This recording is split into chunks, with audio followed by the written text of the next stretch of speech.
People पेड़ के सभी साथियों को जय जगन्नाथ। दोस्तों, आप अपने चैनल पीपल पेड़ के माध्यम से पुरुषोत्तम क्षेत्र महात्म्य को सुन रहे हैं। लगातार आपका स्नेह हमें मिल रहा है, इसके लिए हम आपका धन्यवाद करते हैं। पुरुषोत्तम क्षेत्र महात्म्य के पिछले 3 भाग में आपने माता लक्ष्मी, ब्रह्मा और यमराज के संवाद के बारे में सुना। माता लक्ष्मी, यमराज और ब्रह्मदेव को पुरुषोत्तम महाक्षेत्र की महानता के बारे में बता रही हैं। माता लक्ष्मी अपने संवाद में आगे क्या कह रही हैं, वह चौथे यानी इस वीडियो में आप हमसे सुनेंगे। लेकिन उससे पहले आपसे निवेदन है कि आप अपने इस चैनल को सब्सक्राइब कर लें, ताकि जगन्नाथ महाप्रभु की कृपा आप पर यूं ही बरसती रहे। और हाँ, अगर आप पुरुषोत्तम क्षेत्र महात्म्य के पुराने वीडियो को देखना चाहते हैं तो उनके लिंक डिस्क्रिप्शन बॉक्स में दिए गए हैं। चलिए अब बढ़ते हैं कथा की ओर। लक्ष्मी देवी ने यमराज और भगवान ब्रह्मा को कथा के बारे में बताना जारी रखा। पुरुषोत्तम क्षेत्र की रचना के बारे में लक्ष्मी देवी यमराज और ब्रह्मा जी को बताती हैं कि इसकी रचना शंख की आकार की है। इस धरती पर पवित्रता का स्पर्श करने के कारण यहाँ समुद्र को तीर्थराज कहा जाता है। इस समुद्र में स्नान करने वाला व्यक्ति अतीत में किए गए समस्त पापों से मुक्त हो जाता है। युगों पहले की बात है, एक दिन क्रोधावेश में भगवान रुद्र ने ब्रह्मा जी का एक सिर धड़ से अलग कर दिया। ब्रह्मा जी का वह कटा हुआ सिर भगवान शिव के हाथों में चिपक गया और भगवान शिव उससे मुक्त होने के लिए संपूर्ण ब्रह्मांड का भ्रमण करने लगे। अंततः जब शिव जी यहाँ यानी कि पुरुषोत्तम क्षेत्र में पहुँचे तो वह सिर उनके हाथों से अलग होकर गिर गया। ब्रह्मा जी का सिर धरती के जिस स्थान पर गिरा, वहाँ स्थित शिवलिंग को कपाल मोचन कहते हैं, अर्थात यहीं शिवजी को कपाल से मुक्ति मिली थी। इस लिंग की आराधना करने वाला व्यक्ति ब्राह्मण हत्या के पाप से निश्चित ही मुक्त हो जाता है। इसके बाद लक्ष्मी देवी कहती हैं कि कपाल मोचन के उत्तर पूर्व में विमला नामक आद्य शक्ति का मंदिर है। वे अत्यंत शक्तिशाली हैं। इस देवी की आराधना करने वाले व्यक्ति की समस्त मनोकामनाएं पूर्ण होती है।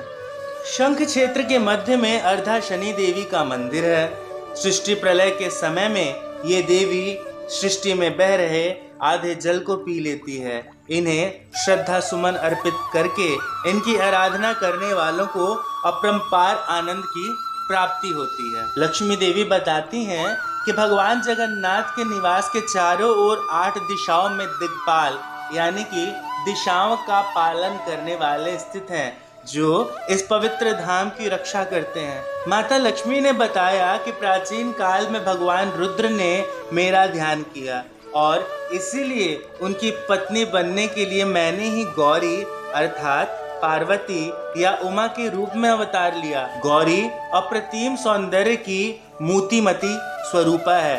इसके पश्चात अंतर्वेदी, जिसे शंख क्षेत्र का मध्य भाग या नाभि कहते हैं, की रक्षा के लिए गौरी ने अपने 8 रूपों में अवतार लिया। दुर्गा के इन 8 रूपों को अष्टचंडी कहा जाता है। ये रूप हैं बतामंगल, विमला, सर्वमंगला, अर्धाशनि, अलंबा, कालरात्रि, मरीचिका और चंद्र रूपा। दुर्गा के इन 8 अवतारों को देखकर भगवान शिव ने भी इन रूपों में साम्य स्थापित करने के लिए अवतार लिए हैं। भगवान शिव के 8 रूपों के नाम हैं कपाल मोचन, यमेश्वर, मार्कंडेश्वर, बिल्वेश्वर, बातेश्वर, नीलकंठ, ईशानेश्वर और क्षेत्रपाल। शंख के शीर्ष भाग में भगवान नरसिंह का स्थान है।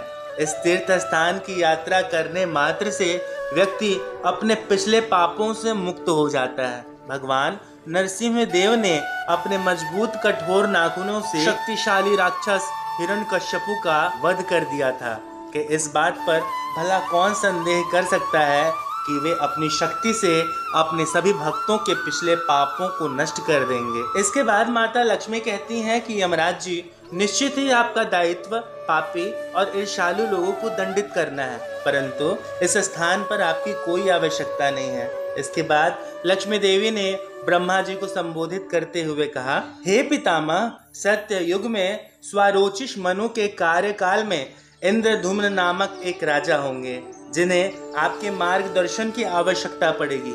कृपया उन्हें 1000 अश्वमेध यज्ञ करने का आप उपदेश दें। इन यज्ञों के संपन्न होने पर पूर्ण पुरुषोत्तम भगवान इस प्राकृत जगत में प्रकट होंगे। विश्वकर्मा लकड़ी से भगवान की मूर्ति मढ़ेंगे। भगवान जगन्नाथ का यह स्वरूप स्वयं भगवान की रूपरेखा से बिल्कुल ही अलग होगा। माता लक्ष्मी से पुरुषोत्तम क्षेत्र के महात्म्य और भविष्य में घटने वाली घटनाओं की भविष्यवाणी सुनकर ब्रह्मा जी और यमराज दोनों प्रसन्न हो जाते हैं। उन्होंने लक्ष्मी देवी को श्रद्धा पूर्वक नमन किया और अपने अपने धाम को लौट गए।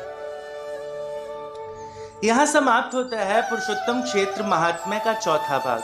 लेकिन जरा सोचिए, क्या यह संवाद केवल लक्ष्मी और यमराज के बीच हुई थी? नहीं ना।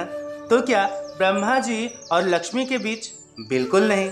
यह संवाद तो शुरू हुई थी जैमिनी ऋषि और अन्य साधुओं के बीच, जो कि एक वन में चल रहा है। और जैमिनी ऋषि अन्य संतों को नील माधव के बारे में बता रहे हैं।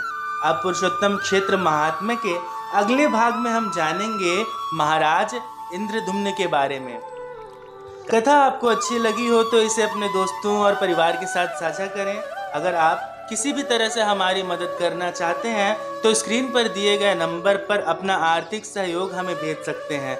अगले वीडियो तक के लिए हमारे सभी साथियों को जय जगन्नाथ।